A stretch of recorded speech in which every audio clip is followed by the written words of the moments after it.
আজকে দুটো হাত কেন তুলবো? আজকে আদর্শের উপরে কিছু আলোচনা না করলে চলছে না। আগামী দিন ভক্তি মার্গের কথায় ভরপুর করাতে আপনাদের মাঝে ছুটে আসবেন আমারই ভ্রাতা গৌর গোবিন্দ দাস। খুব সুললিত কণ্ঠে এবং মায়ায় ভরপুর। এবং আপনাদের আমাদের গোবিন্দ যে করে আপনাদেরকে মোহিত করতে পারে, আমি এটা পারি না। আমার কণ্ঠ অসুরের মতো, চেহারা অসুরের মতো, আমার ভাব অসুরের মতো। আমি কাউকে আঘাত ছাড়া আর ভালোবাসতে জানি না। তথাপি এই আঘাতটাই দিয়ে দেখি, নিম পাতা তো কেউ খেতে চায় না, তিতো তো, কিন্তু যদি একটু খেলে বোধ হয় ভালো হবে। হ্যাঁ, নিম পাতাটা খেলে কি বাবা, খেলে ভালো হয় না, না ক্ষতি হয়? তিতা তো খেতে চায় না তো। তদ্রূপ আজকাল আমরা যেটা বাস্তববাদী কথা মানতে চাই না, কিন্তু যদি মিথ্যা কথা হয় সেটাকে আমরা গ্রহণ করতে প্রস্তুত। মিথ্যাটাকে গ্রহণ করি, কিন্তু সত্য যদি বাস্তব হয়, আর সত্য বড়ই কঠিন, বাস্তব বড় কঠিন, এটাকে মেনে নেওয়া বড় অসহ্য।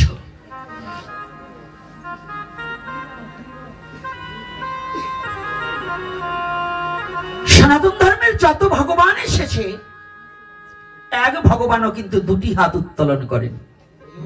আছে সত্যতীত দাপর, এই তিন যুগের ভগবানরা সকলেই অস্ত্র ধারণ করে এসেছে। অস্ত্র ছাড়া এসেছে?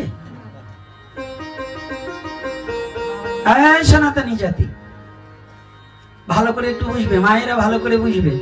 সনাতন ধর্মে ওই দেখুন, ওই যে কয়েকটারে দাঁড় করিয়ে রেখেছে, ওদের প্রত্যেকের হাতেই কিছু না কিছু আছে। আছে কিনা? খালি হাতে আছে? খালি হাতে একজন আছে, সে হচ্ছে আমার পাবন অবতারী শ্রীমান গৌর হরি। সে কোনো অস্ত্র হাতে আনে। একটু ভালো করে যুবক বাবারাও বুঝবে গৌরের কথাগুলো কি, আর গৌরের কেন আসেন, গৌরের আপনার জন্য কি এনেছে। অন্যান্য যুগে যা এনেছে, এ যুগে আপনার জন্য তা আনেনি। দেখুন, চাইনিজ কুড়াল সহ ওই দুর্গার হাতে সবই আছে। আছে কিনা? সব আছে তো। ও মা, আপনাদের মেয়ের নাম যার দুর্গা, তারা এসব করে দেন তো। এখানে তো দুর্গা নামে কেউ থাকতে পারে, সে কি ওগুলো চালাতে পারেন তো? পারেন না। তাহলে আমার গৌরহরি বললেন কি জানেন, যেন সবাই যেটা চালাতে পারে আমি সেই জিনিসটা নিয়ে যাব। সবাই তো অস্ত্রবিদ্যায় পারদর্শী হতে পারে না, পারে কি সম্ভব? তাহলে আমার গৌরহরি টেকনিকটা কত খাটিয়েছে, যে সবাই যে বিদ্যাটাকে পারবে আমি সেই বিদ্যাটাকে বিশ্ব জগতে প্রচার করব।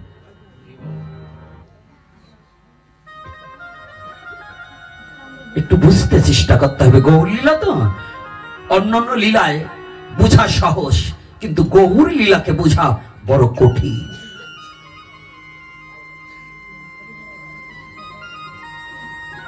গৌর লীলাকে হৃদয়ঙ্গম করা বড় কঠিন, বড় তাৎপর্য বিষয়ক কথা এটা।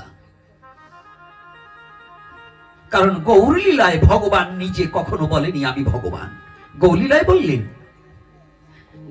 আমি ভগবান দেখছি তোমাদের মাঝে, তোমরাই ভগবান, আমি ভক্ত।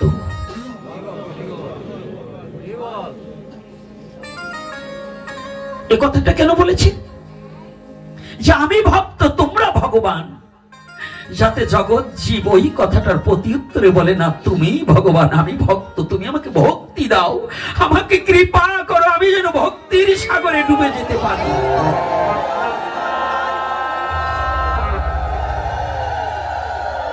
আমি যেন তোমার ভক্তির সরোবরে ডুবে যেতে পারি।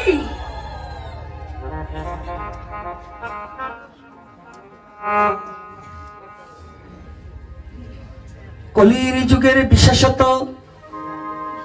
সবচেয়ে প্রাধান্য কেন, একটু আগে চৈতন্য চরিতামৃতের শ্লোকে বললেন অনর্পিত চরিং চিরাগ করুণায় অবতীর্ণ কলৌ সমর্পয়িত উন্নাত উজ্জ্বল রাশং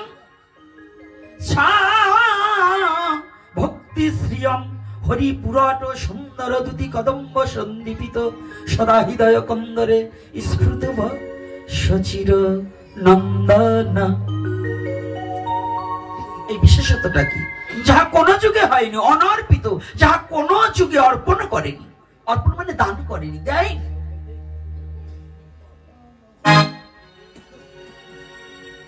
কোন যুগে দেয়নি।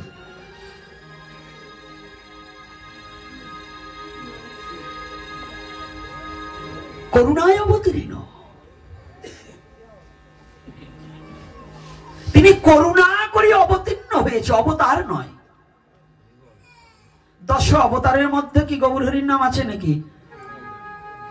আজকে যেন পণ্ডিত গৌপার যেন কোনো কোপ না পড়ে, পণ্ডিতরা যেন ভালো হয়ে যায়, নাহলে কিন্তু পণ্ডিতকে 14 গোষ্ঠী উদ্ধার করে দেবো।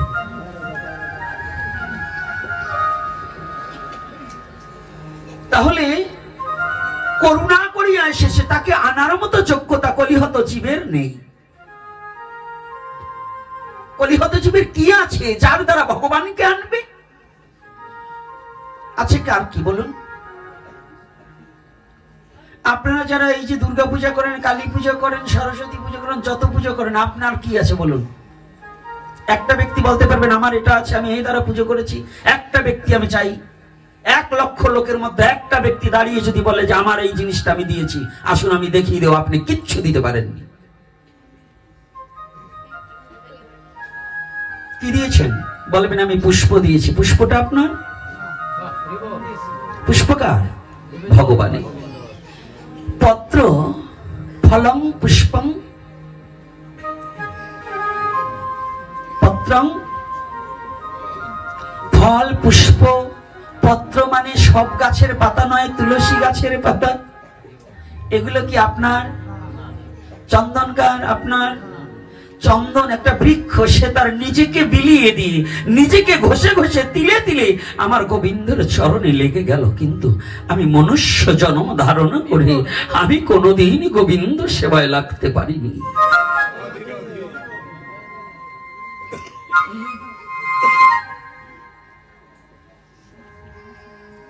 জানি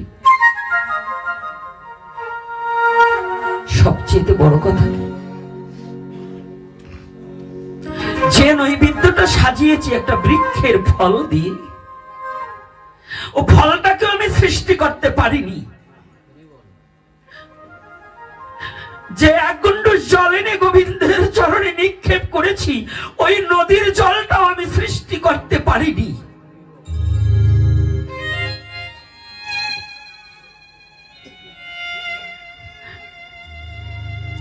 তোমার জল, তোমার ফল, তোমার ফুল, তোমারই সব অনন্ত কোটি মূল।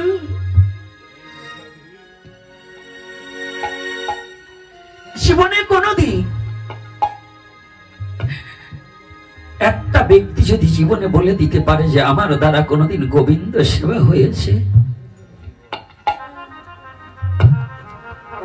আমি কি দিয়েছি? হ্যাঁ, যদি কেউ না কেউ দিয়েছে পৃথিবীতে, কারা জানো? তারা আমার মতো পাপিষ্ট নয়,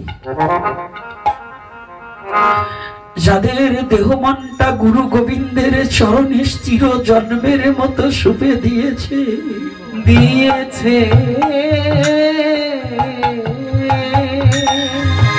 যারা আমিত্ব অহংকারকে বর্জন করে দিয়েছে, করে দিয়েছে। যারা অভিমানীকে বর্জন করেছে,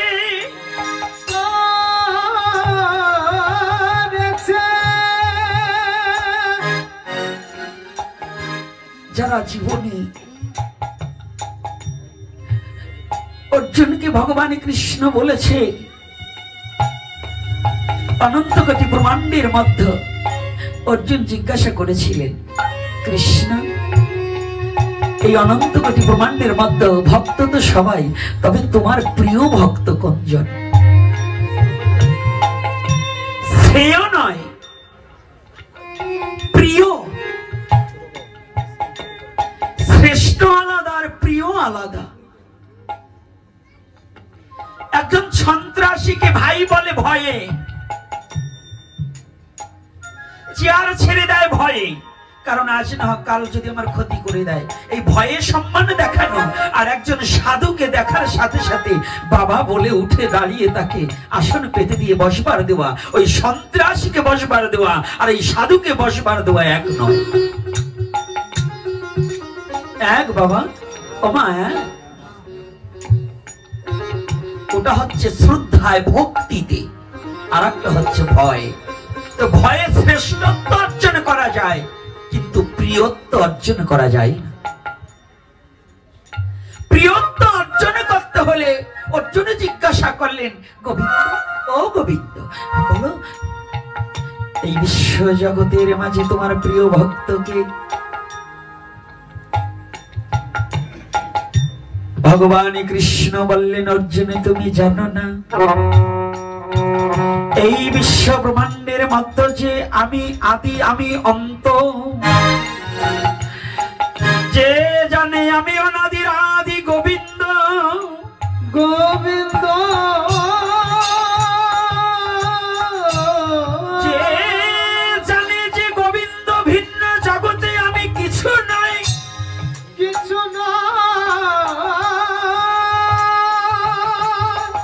আমি মাত্র পুতুল স্বরূপ, আমায় যেমনি নাচায় তেমনি নাচি, আমায় বাঁচাইলে আমি বাঁচি,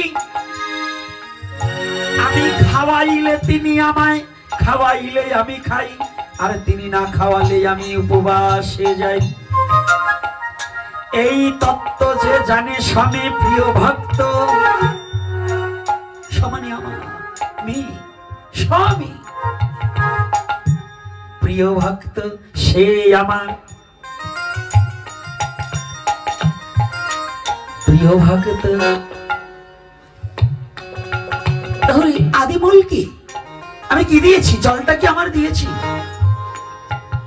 আমার মায়েরা, আমাদের সনাতন ধর্মে একটা ছোঁয়াচে রোগ আছে। আমাদের ভাঙাতে একজন মা এখনো আছে, যদি সে নদী থেকে স্নান করে আসবার সময় যদি একটু জল আনে না গোবিন্দ সেবার জন্য, হিন্দু আর মুসলমান নেই, যদি সামনে খালি তার সামনে দেখেও যায়, ওই ছায়াটাও যদি তার গায়ে লাগে, আবার নদীতে যে নেমে স্নান করে এই পুষ মাসের মতো আবার জল নিয়ে আসবে।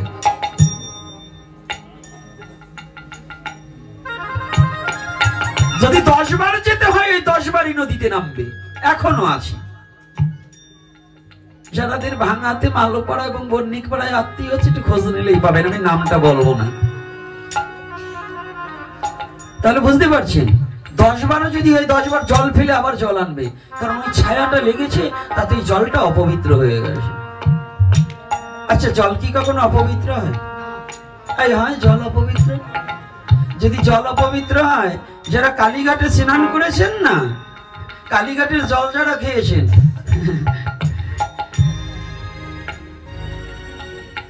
100 গ্রামের সাথে কয়শো গ্রাম গেছে আমি বলতে পারবো না, আমি নোংরার কথাটা বলতে পারবো না। কারণ আমার মনে আছে, আমি একবার স্নান করতে গিয়ে নামছি ভালো, উঠবার সময় দেখি সামনেই। তাই আমার বেলায় যদি হয়েছে, এখনো তো তদ্রূপই চলছে। তাহলে জল কোনো অপবিত্র হয় না, অগ্নি কখনো অপবিত্র হয় না, তুলসী কখনো অপবিত্র হয় না, হরি নাম কখনো অপবিত্র হয় না, গীতা ভাগবত কখনো অপবিত্র হয় না। আমাদের সমাজে এই যে এসে গেল কথা, আর না বলে পারছি না, আর ওখানে একটু রাখি তারপরে বলবানে, কিন্তু একটু এসে গেছে যখন না বলে যাচ্ছি না। বলবো না? বলবো না? হ্যাঁ, লীলায় যাবানে, কিন্তু লীলা বুঝার আগে নিজের পরিপাটি হতে হয়, তাই না? যদি নিজের পরিষ্কার পরিচ্ছন্নতা না হয়, তাহলে তো লীলা হৃদয়ে থাকবে না। কলসিটার ভিতর নোংরা, যত গঙ্গা জলই দান, এই গঙ্গা জলের মান থাকবে না, কারণ নোংরা আছে। এই দেহ কলসিটাকে যতদিন পর্যন্ত পরিষ্কার না করা হবে, যত হরি কথাই ঢুকাও না কেন, হরি কথা অপবিত্র হয়ে যাবে।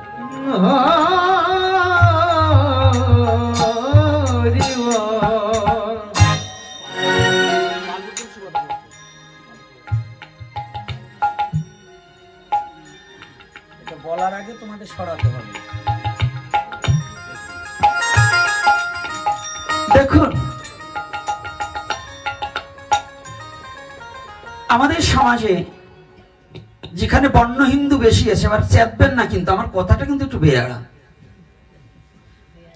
নমো পাড়ায় তো এমনি বিচার আচার কম, কিন্তু যারা একটু বিচার আচার করেন, জায়গা বুঝি বিচার করে না, অজাগায় বিচার করে।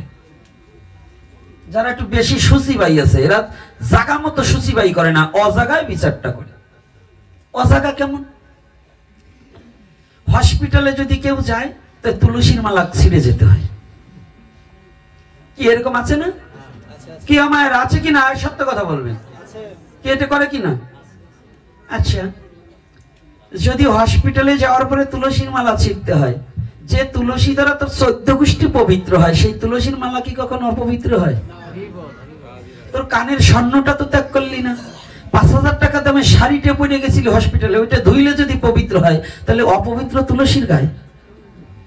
তো চামড়াটা তো ওই গাড়িতে যাওয়ার সময় কত লোকের সাথে ঘষাঘষি করলি, জৈবনে কতজনের সাথে একটু ইচ্ছা করে ঘষাঘষি করলি, সে সময় তো চামড়া অপবিত্র হলো না। যে বস্তু পৃথিবীতে এসে সেই পবিত্র হয়ে জগৎকে পবিত্র করে, সেই তুলসীর মালাটাকে ছিঁড়ে ফেলে যে এটা অপবিত্র হয়ে গেছে, বলছে কেন? ওইটার ভিতরে সুতো ছিল। কি আছে কিনা বলুন? এটা করে কিনা? ওরা বুকার সাহায্যে, ওই বুকার রাজ্যে মূর্খের স্বর্গে বসবাস করছে। ওরা মূর্খ, ওরা জানে না হওয়া থেকে মরা পর্যন্ত সনাতনী ধর্মে যারা জন্মগ্রহণ করছে সবারই তুলসী প্রয়োজন, আর তুলসী কখনো অপবিত্র হয় না। আচ্ছা দেখুন, সনাতন ধর্মের কি গুণের বর্ণনা আর করবো, এই গুণ বর্ণনা করতে করতে এখন মুখ ব্যথা হয়ে গেছে। এই বোকা জাতি কত বড় বোকা জাতি! আপনার ছেলে, আপনার ঘরে যদি একজন মুসলমান ঢুকতে যায়, তা অপবিত্র হয়ে যায় ঘর। কি কি ওই হেটা একেবারে কায়দা মতো জায়গায় পড়ছে, ওনটা হে দেয় আমার কথার মধ্যেই পড়ছে। তো এই কি এরকম ছিল কিনা বলুন, সত্য কথা বলুন। যে ব্রাহ্মণ বাড়ি যদি নিচু জাতির কোনো ছেলে যেত, ঘর অপবিত্র হয়ে যায়নি? কি সাহাবাড়ি যদি মুসির মেতরের ছেলে আজও গেলেও ঢুকবার দেবেন না এখনো। আচ্ছা, আপনার ছেলে যখন এই মাদারীপুর ভালো রেস্টুরেন্টে জম্বের গেলা গেলে, ছেলেটারা কি ত্যাগ করছেন? হ্যাঁ, এখানে যত যুবক সমাজ আছে যারা একই হোটেলে বিফ এবং মুরগি এবং ছাগল, যে হোটেলে রান্না হয় 3 প্রকারের মাংস, ওই হোটেলে যে কয় হিন্দু খাইছে প্রত্যেকটাই ওই খাইছে। যদি বলে কেন, আমি দেখাই দেবো একেবারে প্রমাণ সহ। অর্থাৎ একটার জলে একটু কমিয়ে গেলে একই কড়াইতে রান্না করে, একই বাবুর্চি, একটার জলে একটু কমিয়ে গেলে সাইডে মাইরিয়ে দেয় না, এর কোনো নিশ্চয়তা আছে নাকি? ওই সারাই যে সোয়াইছে বের আমি ঢুকছো, তাই তোমার ছেলেটারে ট্যাগ করছো। কি কথা? কি গাই যুব সমাজ ভালো করে একটু বেড়ে নিয়ে ঢুকাইও আজকের কথাটা। পাইলেই তো হালিম খাও, খাওয়ারে জম্বের খাওয়া খাইও, জাত গোষ্ঠী নিয়ে খাইও, মার জন্য একটু নিয়ে যাই। বুঝতে পারছেন না? ওই আগে আমরা ছোটবেলায় শনি পুজোর প্রসাদ খেতে গেলে বলতাম ঘটি নিয়ে যেতাম, এখন যাই কিনা তা জানি না। তো ঘটি নিয়ে বলতাম আমার দাদার তা দাও, আমার মার তা দাও, আমার বাবার তা দাও। তো যেগুলো রেস্টুরেন্টে যাইয়ে খাও না, ওইটা মা বাবার জন্য লইয়ে আইসো। আর কিছু বললাম না, এটা একটু চিকনে দিলাম। কি কষ্ট পাচ্ছেন নাকি? কি বাবারা কষ্ট হচ্ছে?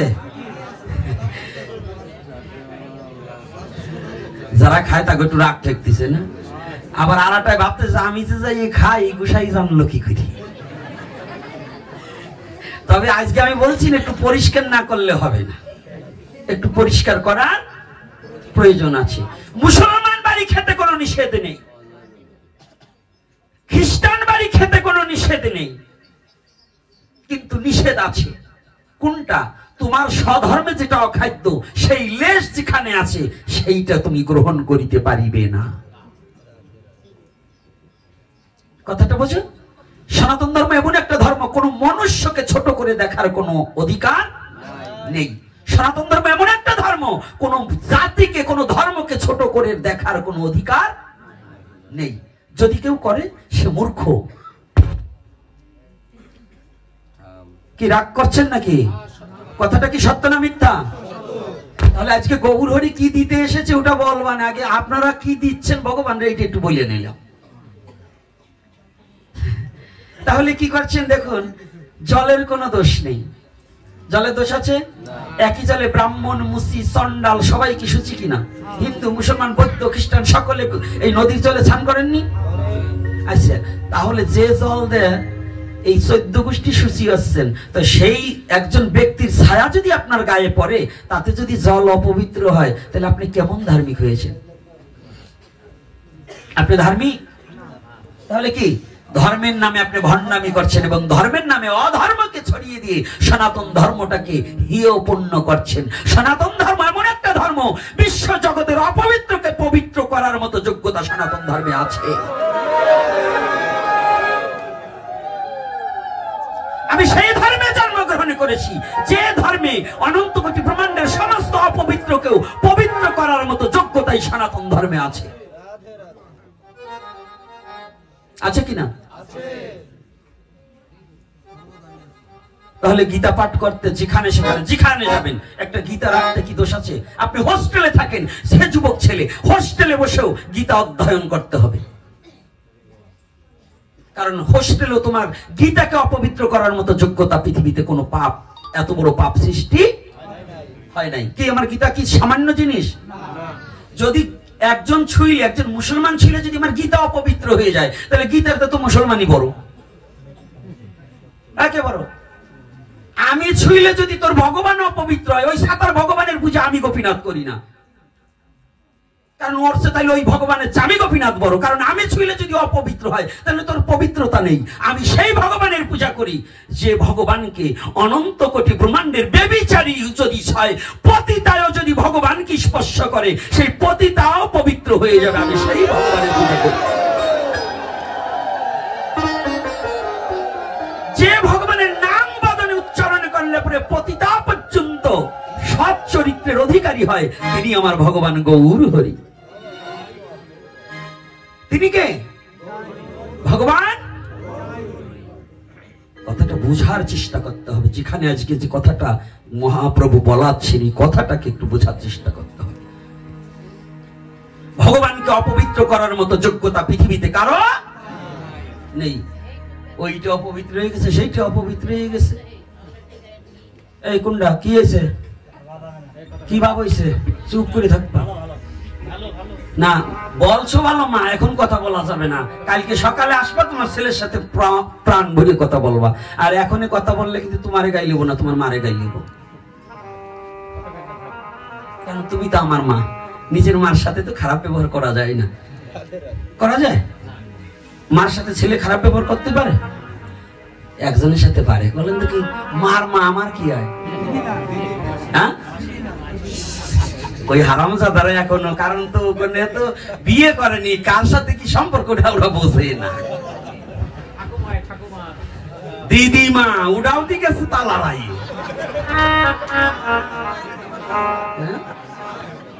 গেছে, তার কাইটি গেছে। কারণ মার মা হয় ঠাকুমা, এটা তার কাটা কথা না, অর্থাৎ দিদিমা। কিন্তু আগের দিনের ডাক নাই তো, আগে বলতো আসিমা, আর এখন হয়েছে দিদিমা। তাই বোঝো, যদি কেউ কথা বলো তাহলে ওই গুড়ায় জল ঢালি দেবো। ওই তো ভালো, এই তো কথা হয়েছে সিধা। তাই যাই হোক, ওখানে আর যাবো না, কথা জানু হয় না, কারণ মন এখন খেপে গেছে। কোন জায়গা থেকে ফুট করে উঠবেন, কোনটারে বসান দেবো তা বলা যাবে না। তাই এই জন্য ধৈর্য ধরে বসে থাকবেন। আজকে আলোচনা চলবে যত সময় গৌর হরি চালায়, নাকি? রাধে রাধে। প্রসাদের ব্যবস্থাও আছে, খবরদার আবার না প্রসাদ পেয়ে কেউ যাবেন না। তাই বলে এখন বন্ধ করছি না, একটু স্মরণ করাই দিলাম। কারণ কলিযুগের ধর্ম তো খাওয়ার ধর্মই বেশি। খাবার যে জায়গা নাই, লোক কম। কলিযুগে বর্তমান আমার মতো ভক্ত হচ্ছে কাক ভক্ত। যেমন ভাত ছিটালে কাকের অভাব হয় না, ভালো প্রসাদের ব্যবস্থা করলে ভক্তের অভাব হয় না। আর যদি একটু চিনি দিয়ে দেয়, তার ভক্ত যাবার চাই না। কি বলুন বাবা, কথা কি সত্য না মিথ্যা? সবাই যদি সত্য বলেন, তাহলে কি এইগুলা করে কারা? যখন সত্যের উপরে সিল মারতেছেন, তাহলে আপনাদের দ্বারা তো এই কাজ হয় না। তাহলে কাউ এইগুলো কারা ওই করে ধৈর্য ধৈর্য এরপরে আমার একটু চিনেই দেবেন। যাক, রাধে রাধে। আরে আসে তো কিছু আসে দফা সারবার, এই দফা সারার দরকার নেই। যেমন কিছু কিছু না, ওটা পর্বে বলবা না, ওটা এখন বলবো না, আমি যেটা বলছি তাই শুনুন। তাহলে সনাতন ধর্মের গীতাকে অপবিত্র করার মতো যোগ্যতা পৃথিবীতে কারো নাই। অগ্নি কি অপবিত্র হয় না? আজকে সকালেই তো সনাতন ধর্মের কি নিয়ম বুঝতে পারছেন? আমি একটু বলি, সনাতন ধর্মের দোষ না, এটা হলো কিছু যুব সমাজের দোষ। সবচেয়ে পৃথিবীর মাঝে বলেন তো চরিত্রহীনা কোন জিনিস? যার চরিত্র মোটেই ঠিক তাই না। একটা মহিলা যদি 3-4 স্বামীর ঘর করে, তারে কি বলে? চরিত্রহীনা বলে না? তার চেয়ে অধিক একটা বস্তু আছে, তার চরিত্রই ঠিক নাই, বলেন তো। আর সাবান তো ময়লা কাটে, তবু এটাও না। আপনাদের যদি কাউরে একটা আপেল কামড়িয়ে, ভগবানের প্রসাদ আস্তা আপেল দিছি, আমি একটু কামড়াইয়ে দিয়ে যদি আপনাদের দিয়ে, অনেকেই খাবেন না? খাবে? কামড়ানোটা খাবো না। আরে বাদ দেন, পরে এটা ভাইরাস আছে কিংবা আমার ভিতরে কোনো রোগ থাকতে পারে। আজকে সকালে গেছি হাঁটার জন্য ওই পাশে, তা 3 জনে যা গল্প শুরু করছে, আমার আগের দিন থাকলে ঠাইসি ধরতাম 3টারই। কারণ কথাবার্তা যা স্রোস, বলবো না কিছু। এটাই বিড়ি ধরাইতেছে। আমি ওর কাছে বান্দরের বাচ্চা না হনুমানের বাচ্চা, তাই ওদের গায়ে লাগেনি। আমি ওখানে বসা, পার্শ্ববর্তী একটা মুসলমান ছেলে যদিও আসতো, একজন সাধুকে দেখলে আজও মুসলমানের সম্মান দেয়, বিড়িটাকে ফেলে দেয়। আর এই জানোয়ার গুলো সনাতন ধর্মে জন্মগ্রহণ করে, এই জানোয়ার গুলো এখনো ভগবানকে এবং তার ভক্তকে সম্মান দেওয়া শিখে না। এগুলোকে জানোয়ার বলি আমি। কারণ হচ্ছে আমি নিজে তার ভুক্তভোগী। চলুন আপনি আমার ভাঙাতে শিলাদাচ্চরকালে পরে যে 2-1টা ছেলে বিড়ি সিগারেট খেলে যদি আমি রাস্তা দিয়ে নামি, ওরা মুসলমান হলেও আগে সিগারেটটা সেরে কিংবা ভ্যানালারাও সেরে ফেলায়। আর আমার সনাতন ধর্মে জন্মগ্রহণ করে আমার সামনে দিয়ে আবার আর একজনকে আমার এই বিড়ির এক টান দে। দেহটা তো তাজা মোটা কম নয়, এই দেহ একদিন থাকবে না। আজও ভদ্র হও, অভদ্র হইও না, ভক্ত হওয়ার চেষ্টা করো। একটা সিগারেট 20 জনে টেনে কি চমৎকার করে খাচ্ছে, সুমো দিচ্ছে। ওরে এই সিগারেটের চরিত্রহীন কোনো জিনিস আছে নাকি? 20 জনে যেটারে টানি, ওইটি ওদের কাছে মধুর মতো লাগে। কিন্তু ভগবানের প্রসাদ কয়, আমি ওই আইটিএ খাবার যাবো নাকি? বলে কিনা বলুন? হ্যাঁ, ওইটা হয় উশিষ্ট। আর সিগারেট কোনো উশিষ্ট হয় না। আর গাঁজাখোরের তো কোনো কথাই নাই, গাঁজায় টান দিয়ে একেবারে চিতইয়ে পড়ে। এইগুলো কি সনাতন ধর্মের মধ্যে পড়ে? এটা কি ধর্ম? না, সনাতন ধর্ম হচ্ছে পুত পবিত্র ধর্ম, যাকে হৃদয়ে ধারণ করলে মনুষ্যত্ব জাগ্রত হয়, মানুষের কলঙ্ক সব দূরীভূত হয়ে সচ্চরিত্রের অধিকারী হয়ে বিশ্ব জগতে ভালোবাসার পাত্র হয়।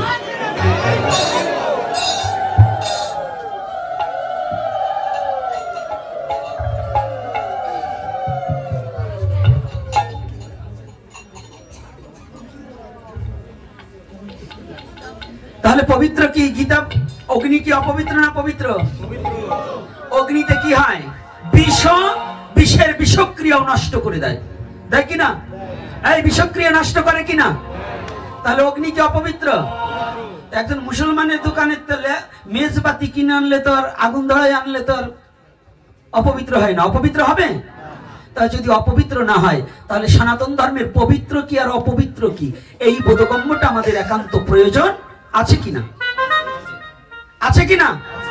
আর একটা আছে আমাদের মায়েদের মধ্যে বেশি।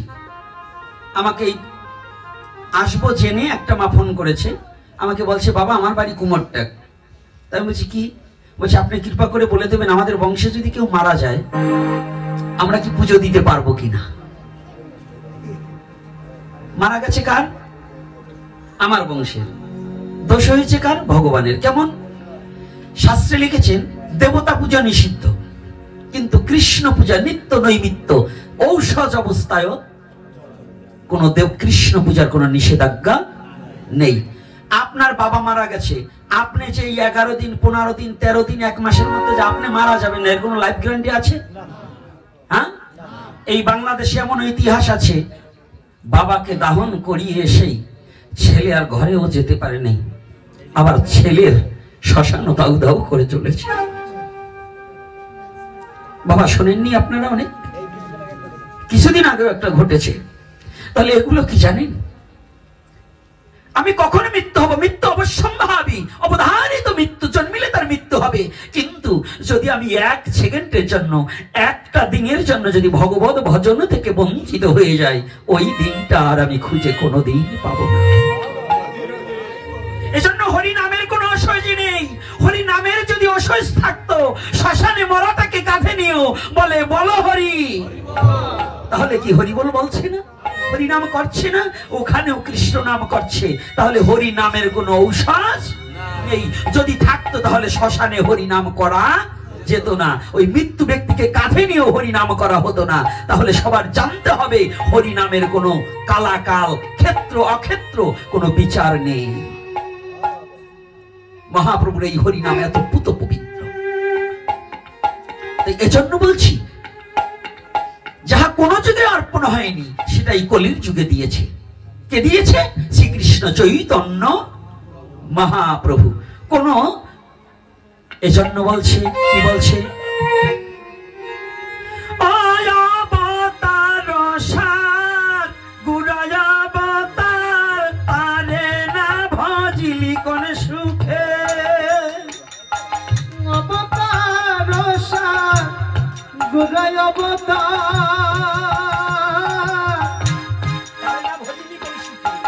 তার না ভজিলি কোন সাথে,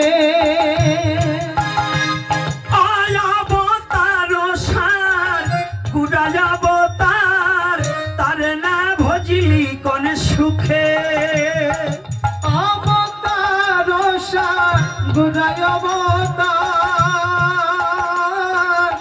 তার না ভজিলি কোন সাথে।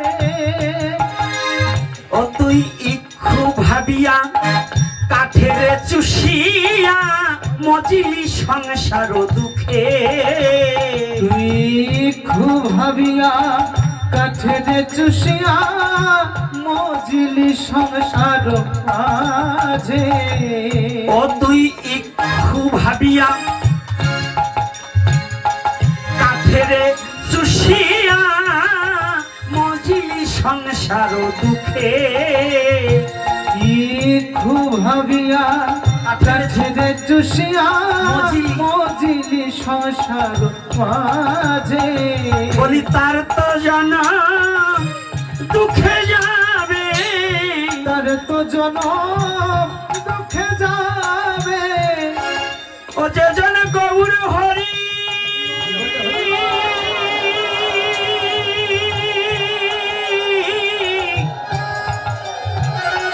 না ভজিবে, বলি তার তো জনম দুঃখে যাবে। যে জন গৌর হরি, গৌর হরি বল, অমন না ভজিবে, তার তো জনম দুঃখে যাবে। সে মজিবি সংসার দুঃখে, মজিবি সংসার দুঃখে, মজিবি সংসার দুঃখে, মজিবি সংসার দুঃখে। অবতার ও সার গুরাজ অবতার, সার মানে শ্রেষ্ঠ। সনাতন ধর্মে যত অবতার এসেছে তার মধ্যে গৌর হরির মতো অবতার আর জগতে আসেনি। হয় নাই, হবে না, পাওনি, পাবে না, দেখনি আর দেখবে না, এমন জন্ম পেয়ে গুরাজ অবতারে। গোরায় অবতারে,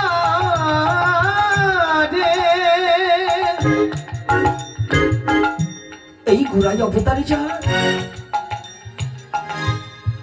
এই অবতারে যে জন্মগ্রহণ করেছে, এই কলির যুগে যে জন্মগ্রহণ করে গৌরাঙ্গ মহাপ্রভুকে অনুসরণ না করে, তার জন্মটাই নিষ্ফল হয়ে যাবে। গৌরী ভিন্ন, তার জীবনটাই বরবাদ হয়ে যাবে।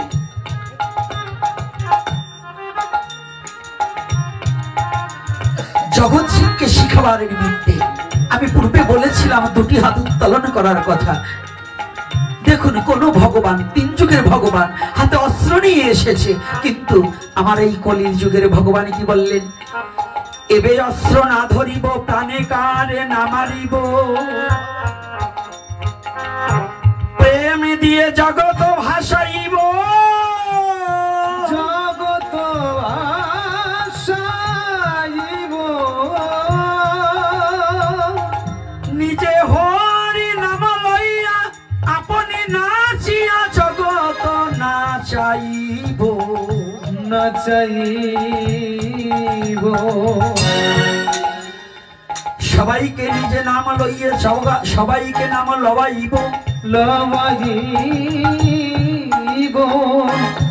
আপনি না করলে ধর্ম শিখানো না যায়, শিখানো না যায়। এই তো সিদ্ধান্ত গীতা ভাগবতে গায়, ভাগবতে গায়। না মিথ্যা? আমায় সত্য না মিথ্যা? বুঝেই বলেন আর না বলেন, কথাটা সত্য। কারণ স্ত্রী যেমন নিজের স্বামীকে বাবা বলে পুত্রকে বাবার পরিচয় করিয়ে দেয়, মা বাচ্চাটাকে কোলে নিয়ে, ছেলে কাঁদছে, খোকার বাবা আসছে, খোকাকে কোলে নিয়ে বলছে, খোকা ও খোকা কেঁদো না, কেঁদো না, ওই যে বাবা আসছে, ওই তো বাবা আসছে। বাবা কার? খোকার নয়, মায়ের। তাহলে খোকার যদি বাবা হয়, বাবা আগে বলছে কে? আগে কে বলছে? মা বলছি না? খালি মায়েদের উপর গড়াইয়েন না। আপনার কোলে ছেলেটা দিয়ে মা যখন স্নান করতে গিয়েছে না, আপনার কান্না যখন, আপনার খোকা যখন কান্না করছে, বাবা কেঁদো না, ওই যে মা আসতেছে, এমন ভাবে বলে যেন মা খোকার না ওনারই।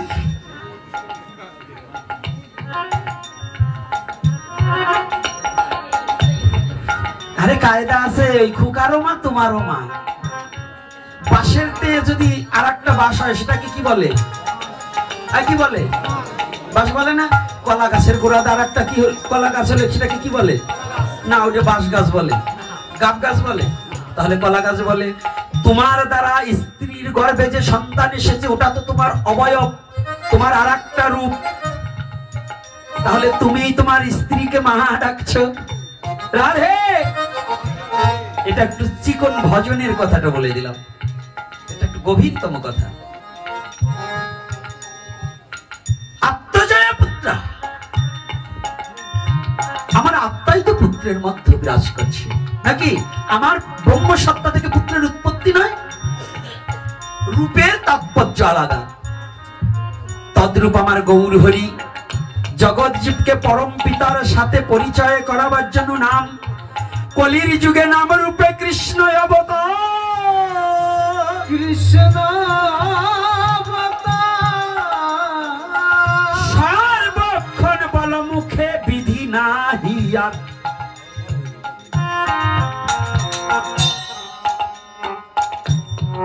আজকে নিজে ভগবান হয়ে ভক্ত বেজ ভাবাপন্ন হয়ে বলছে, তোমরা কি করবে জানো? তোমরা একবার বদন ভরে হরি বলা, বদন ভরে হরি বল, একবার বদনে ভরে হরি বল, তোমার বদন ভরে হরি বল, তোমার মানব জন্ম ধন্য হবে। বদনে ভরে হরি বল, তোমার মানব জন জয় শ্রী রাধে। তোমার ধন্য হবে, বদন ভরে হরি বল। বলছি তোমরা বলো। জগৎজীব বলছে, আমরা তো কেমন করে বলতে হয় জানি না। জগৎজীব জানে? ছোট খোকা কি জানে? মা বাবা এটা কি জানে? জানে না, বলে শেখাতে হয়। বলছে এবার একটা কথা আছে, বলছে কি?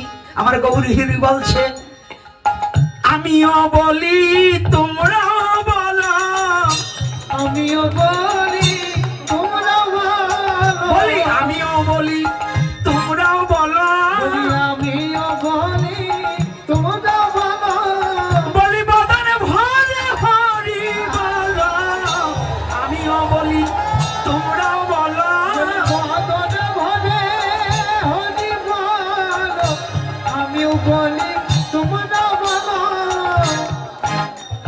বলি, তোমরাও বলো। কলা কৌশলটা কতটা কৌশল, ভগবান কত বড় কৌশল অবলম্বন করছে। আমিও বলবো, তোমরাও বলবা। শুধু এটা নয়, এইবার বললেন, বলি আমিও কাঁদি তোমরাও কাঁদো, আমিও কাঁদি তোমরা কাঁদো, বলি আমিও কাঁদি তোমরাও কাঁদো, আমিও কাঁদি তোমরা কাঁদো। আমি নদীর পথে পথে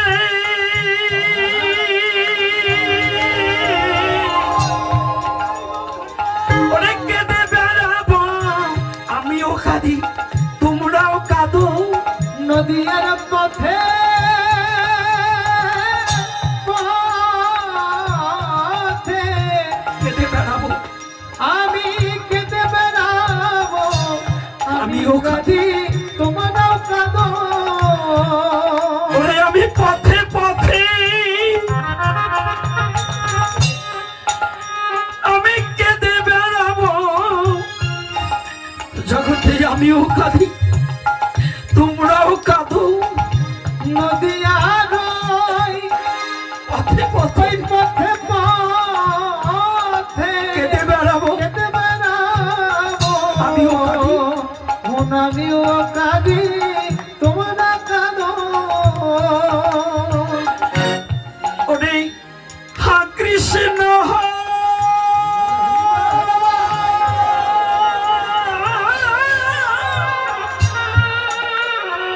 কৃষ্ণ বলে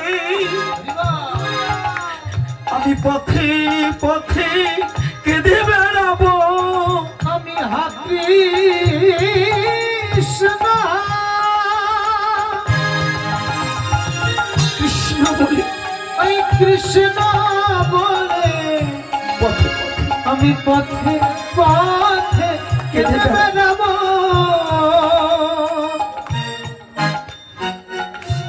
আমি নদী আর পথে পথে কেঁদে বেড়াবো, তবে তোমরাও কাঁদো।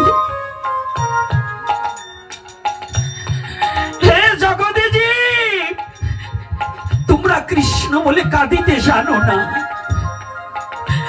তোমরা কৃষ্ণ বলে কাঁদিতে জানো না।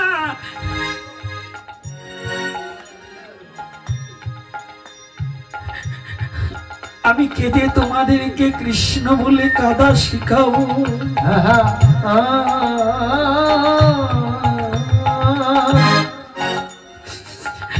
জগৎ জীবে তোদের হাতে ধরি পায়ে পড়ি, পায়ে পড়ি তবু বদন ভরি বল একবার হরি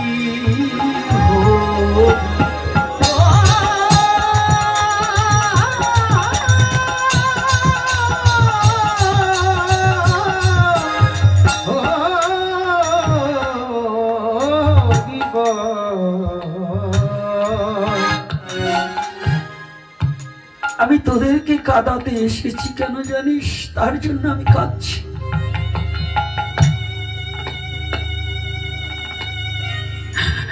সুখের লাগিয়া যদি খোঁজ ত্রিভুবন, কৃষ্ণ বিনে সুখ দিতে নাহি কোনো জন। জগৎজীব যদি একটু সুখ চাও, যত পারো কৃষ্ণ বলে কেঁদে লাও। কৃষ্ণ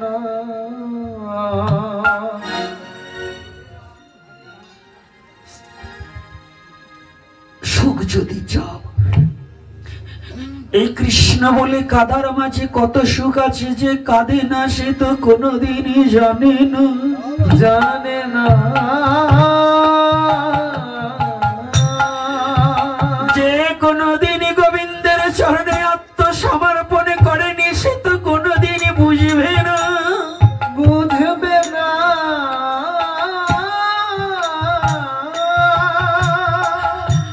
একটিবার ছুটি হয়।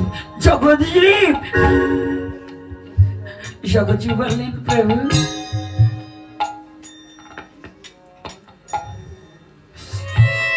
ওই নাম তো কোনোদিন করিনি, আমাদের হৃদয়ে বড় ভয়।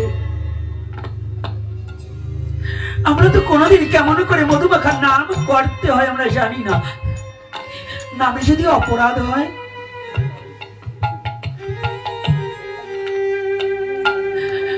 যদি এই হরি নামে অপরাধ হয়, কেমন করে নাম করতে হয় আমরা তো জানি না।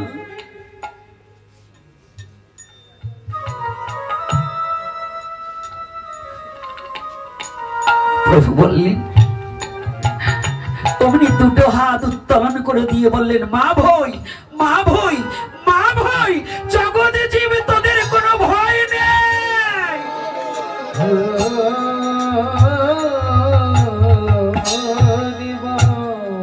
মা ভয়, তোদের কোনো ভয় নেই।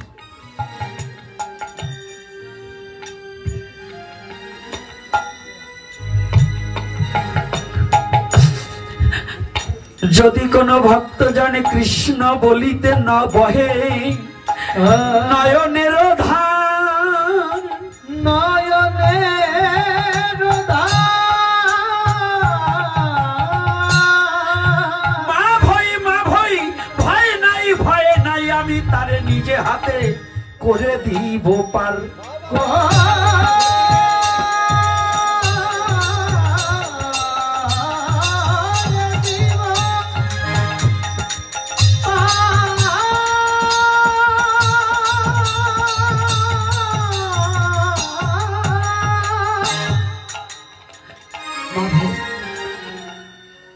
যদি কৃষ্ণ বলিতে,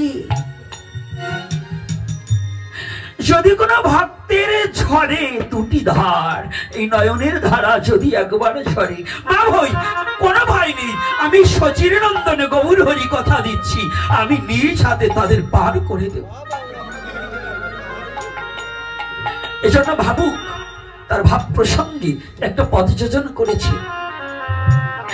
ওরা নৌকার পাছায় বসে শচীর নন্দ আপনি বৈঠা বাইরে, নৌকার পাছায় বসে জয় শ্রী রাধে জয় গৌর হরি, আপনি বৈঠা ওরে নৌকার পাছায় বসে আমার শচীর নন্দ আপনি বৈঠা বাইরে, নৌকার পাছায় বসে ওই শচীর নন্দ আপনি বৈঠা বাইরে, ভাবের গৌর পূর্ণ চন্দ্র উদয় নদী আয় যে, ভাবের গৌর পুনরচন্দ্র উদয় রে, এ ভাবের গৌর পূর্ণ চন্দ্র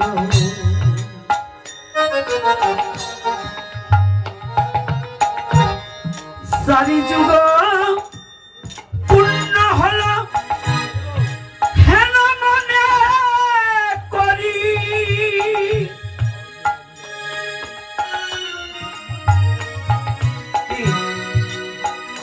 চারি যুগ পূর্ণ হলো কেন মনে করি, কে মনে করেছে? আমার গৌর হরি।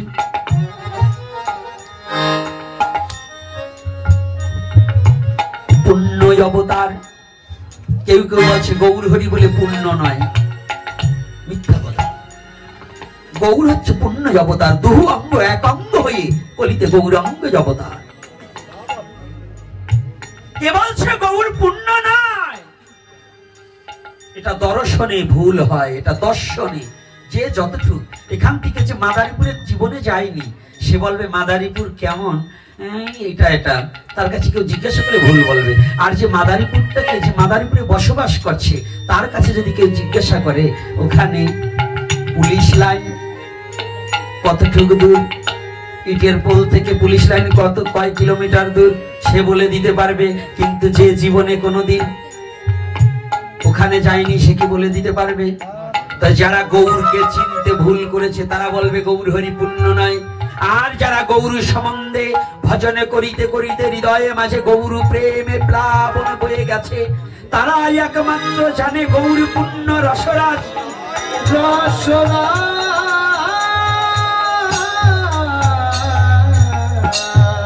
গৌর আমার পূর্ণ রসরাজ। কেবল সে পুণ্য নয়, গৌরী সর্বপুণ্যের মূলাধার হয়। অঙ্গ এক অঙ্গ হয়ে গলিতে গৌরাঙ্গ হয়েছে। রাধা কৃষ্ণ এক আত্মা, দুই দেহ ধরি অনন্য বিলাস রস আস্বাদন করি। এবে দুই দেহ হয়ে এক ঠাই, ভাবাস্বাদিতে হলেন আমার চৈতন্য গোসাই। আমার সেই গৌরকে বলছে পুণ্য নয়। না না না বাবা, এটা কখনোই ভাবা যাবে না। গৌরী পূর্ণ রস রাস, পূর্ণ ইন্দ্র।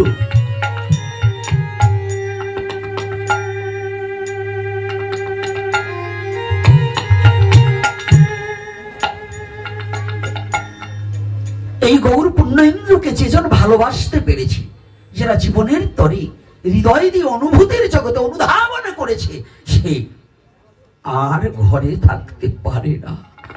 সে গৌর প্রেমে পাগল পারা হয়ে যায়, দায় হয়ে যায় তার ঘরে থাকা।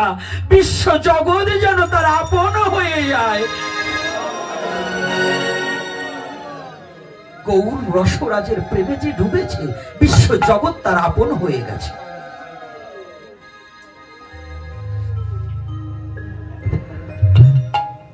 আজকে গৌর বলছে আমি কাঁদবো, তোদেরকেও কাঁদাবো। আমি বলবো, আমি বলি তোরাও বল।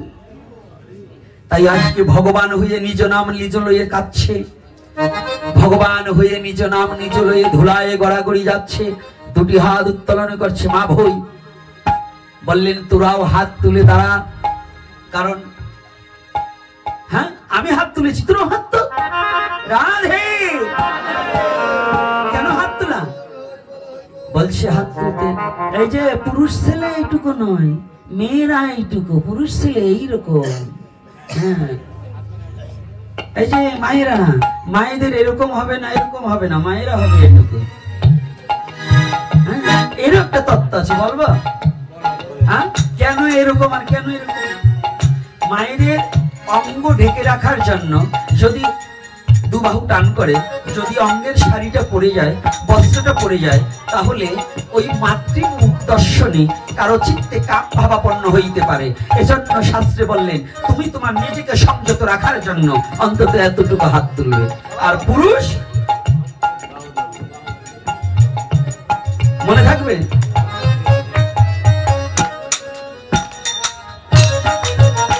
একবার হরে কৃষ্ণ হরে কৃষ্ণ কৃষ্ণ কৃষ্ণ হরে হরে, হরে রাম রাম রাম হরে হরে। হরে কৃষ্ণ কৃষ্ণ কৃষ্ণ হরে হরে, গৌর হরি বল। হরে রাম রাম হরে হরে, হরে কৃষ্ণ কৃষ্ণ কৃষ্ণ হরে হরে, হরে রাম রাম রাম হরে হরে। হরে কৃষ্ণ কৃষ্ণ কৃষ্ণ হরে হরে, হরে রাম রাম রাম হরে হরে। হরে কৃষ্ণ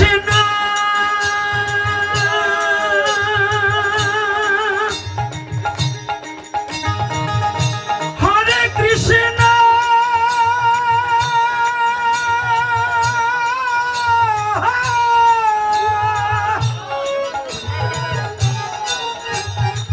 কৃষ্ণ কৃষ্ণ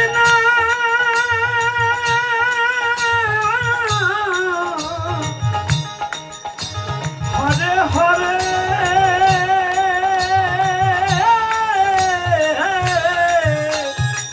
হরে রাম রাম রাম হরে হরে। হরে কৃষ্ণ কৃষ্ণ কৃষ্ণ হরে হরে, রাধে রাধে। হরে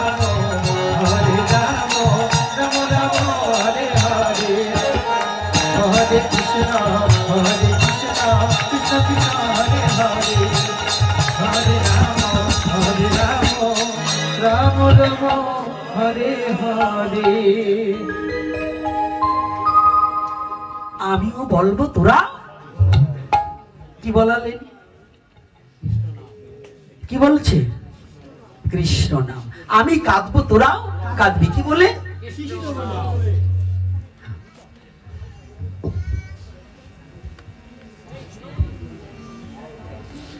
আচ্ছা দিবানে দিবানে একটু পরে দিই, এখন আর বলবো না, একটু পরে বলছি।